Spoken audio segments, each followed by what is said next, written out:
Perbandingan konsep ruang angkasa antara Al-Quran dan Alkitab sering menjadi bahan diskusi ketika dilihat dari sudut pandang logika akal sehat dan sains modern, karena dalam Al-Quran sangat masuk akal, yaitu terdapat pola penyampaian yang membuka ruang tafsir rasional dan tidak mengunci makna pada gambaran fisik yang kaku, sehingga ayat-ayatnya dapat dipahami selaras dengan penemuan ilmiah yang terus berkembang.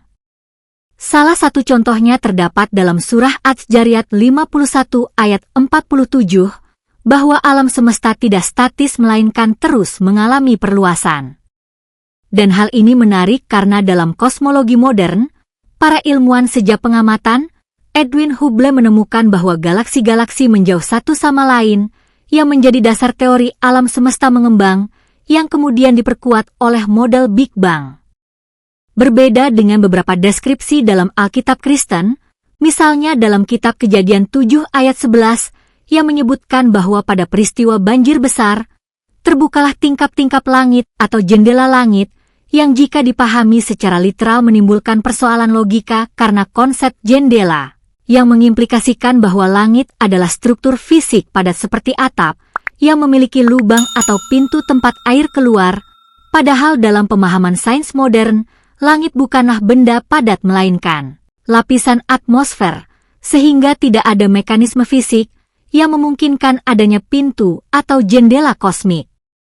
Secara ilmiah dapat dijelaskan melalui siklus hidrologi, yaitu penguapan air dari permukaan bumi, pembentukan awan melalui kondensasi, dan kemudian presipitasi berupa hujan, sehingga air tidak berasal dari atas langit, dalam arti literal melainkan dari proses alam yang berlangsung di atmosfer.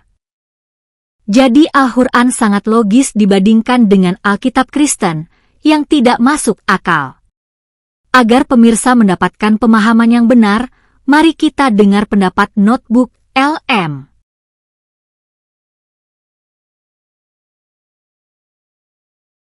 Halo semuanya, langsung aja ya. Hari ini kita bakal ngebedah sebuah teks apologetika yang super menarik dan terstruktur banget soal asal-usul kosmos. Jadi materi yang bakal kita ulas ini ngebenturin model alam semesta yang ada di Al-Quran dan Alkitab, lalu melihatnya pakai kacamata sains modern. Ingat ya, di sini kita nggak lagi menghakimi atau memihak siapapun. Kita cuma mau memetakan gimana sih argumen-argumen yang memancing pikiran ini disusun oleh sang penulis. Yuk kita selami bareng-bareng klaimnya. Nah, buat ulasan kali ini, agenda kita terbagi jadi 5 poin utama. Pertama, konsep alam semesta. Kedua, sains dan kitab suci. Ketiga, metafora atau fisik. Keempat, tuduhan penafsiran modern. Dan yang terakhir, menguji standar objektif. Oke, kita langsung masuk ke bagian pertama. Konsep alam semesta. Disinilah letak benturan utamanya dimulai. Coba deh kita bandingkan langsung. Dasar argumen sang penulis ini dibangun dengan mengontraskan ayat-ayat dari kedua kitab suci.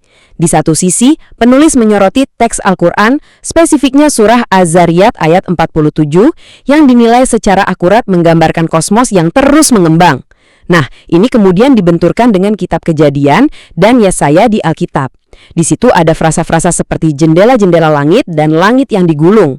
Penulis berargumen kalau penggambaran di Alkitab ini ngebentuk sebuah model langit fisik yang bertabrakan dengan apa yang kita tahu dari kosmologi modern saat ini. Yang bikin ini makin menarik buat dibedah, coba perhatikan fokus penulis pada satu kata bahasa Arab spesifik ini, nusir. Dalam materi ini, kata tersebut dipahami bukan cuma sebagai kejadian statis yang udah lewat, tapi sebagai sebuah proses perluasan yang dinamis dan masih terus berlangsung. Argumennya gini, makna kuno ini secara luar biasa selaras banget sama penemuan astronom Edwin Hubble.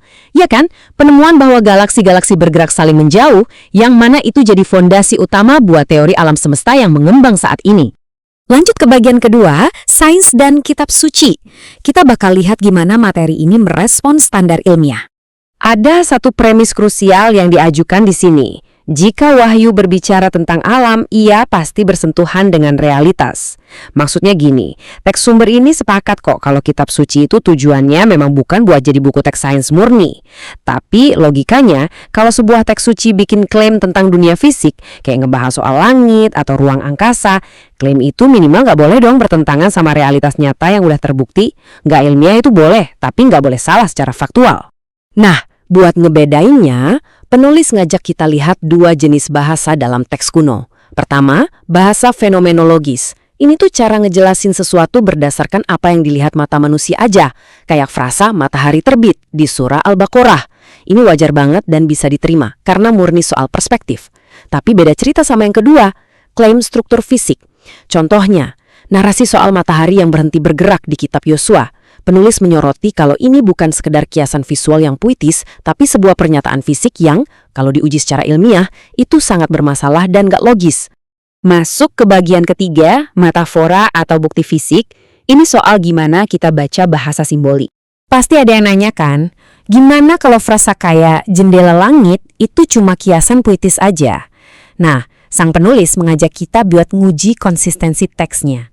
Ternyata, istilah-istilah struktural kayak pintu, jendela, mekanisme buka-tutup, sampai gulungan, itu bukanlah metafora yang dipakai secara acak.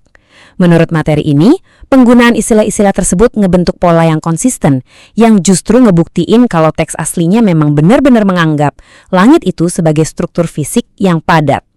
Terus gimana cara kita bedain mana simbolisme yang masuk akal dan mana yang enggak?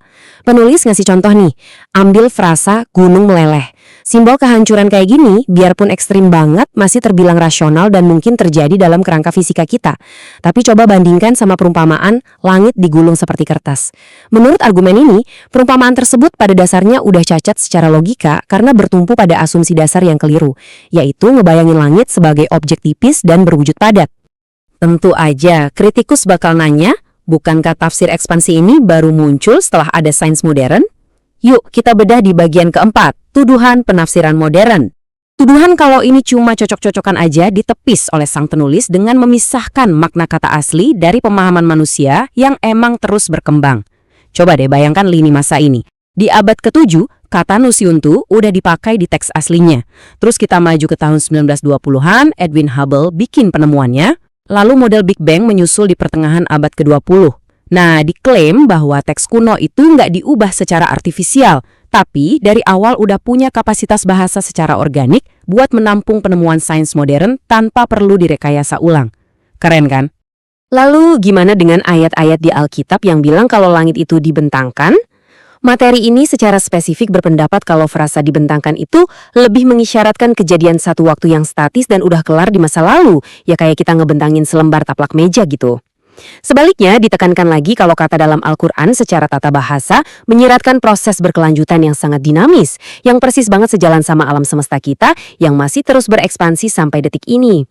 Buat nangkis tudingan bias, materi ini ngajuin konsep yang mereka sebut sebagai pembalikan cherry picking. Argumennya simpel, Al-Quran dinilai secara konsisten nggak pernah mendeskripsikan langit sebagai benda padat. Sebaliknya, citra struktural langit yang padat itu muncul berulang kali dan konsisten banget di teks Alkitab. Jadi menurut penulis, ini bukan lagi soal milih-milih satu ayat kebetulan yang pas, tapi tentang mengamati pola yang menyeluruh dan konsisten dari literatur itu sendiri. Oke, kita sampai di bagian kelima, sekaligus bagian terakhir kita, menguji standar objektif. Penulis ngasih satu ujian paling dasar buat mengevaluasi klaim rasional kitab suci manapun. Apakah teks tersebut bertentangan dengan realitas? Kenapa sih pertanyaan ini penting banget buat kita pahami? Karena gini, kalau sebuah teks nyajin model fisik yang jelas-jelas terbukti salah di dunia nyata, ya otomatis otoritas rasional teks tersebut buat mendeskripsikan alam semesta bakal dipertanyakan secara serius. Nah, kalau kita lihat matriks evaluasi akhir dari materi ini, putusannya benar-benar lugas. Al-Quran dinilai bebas dari kontradiksi faktual dan sejalan dengan realitas modern. Sebaliknya, sang penulis mengklaim kalau Alkitab mendeskripsikan struktur fisik yang nyatanya nggak ada di alam semesta, kayak gulungan langit atau jendela-jendela itu tadi. Imbasnya, teks tersebut terpaksa butuh penafsiran ulang atau reinterpretasi yang berat dan terus-menerus supaya bisa bertahan dari kritik sains. Ada poin tambahan nih dari penulis yang cukup menarik soal rasionalitas proporsi cerita. Misalnya di kitab Kejadian ada 11 ayat penuh yang didedikasikan khusus buat nyeritain konflik satu keluarga, yaitu Kain dan Habel.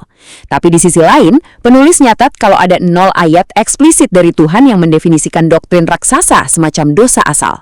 Buat materi ini, proporsi dan fokus teks kayak gini jadi tanda tanya besar soal rasionalitas yang patut banget buat dieksplorasi. Jadi, kesimpulan tajam dari seluruh argumen materi ini bermuara pada satu kontras yang absolut. Di satu sisi, ada satu teks yang dinilai mampu berdiri kokoh dan independen tanpa perlu diselamatkan oleh akrobat linguistik supaya kelihatan pas sama sains. Sementara di sisi lain, teks satunya diklaim bakal terus-terusan bergantung pada alasan kiasan dan reinterpretasi tiap kali sains modern nemuin fakta yang nggak sejalan sama deskripsi harfiah aslinya. Ulasan materi kita hari ini jelas ngasih gambaran tentang kerangka debat yang sangat terarah dari sumbernya. Tapi, terlepas dari apapun kesimpulannya tadi, ini nyisain satu pertanyaan yang menurut saya mendalam banget buat kita semua. Kalau sebuah teks kuno butuh penafsiran ulang yang terus-menerus supaya cocok sama sains modern, apakah itu ngelemahin otoritas dan rasionalitas teks tersebut? Ataukah itu justru jadi bukti nyata betapa fleksibelnya metafora spiritual yang gak terbatas ruang dan waktu? Sebuah pertanyaan yang pastinya sangat layak buat kamu renungkan. Terima kasih banyak udah ngikutin bedah materi ini, dan teruslah mengeksplorasi ya.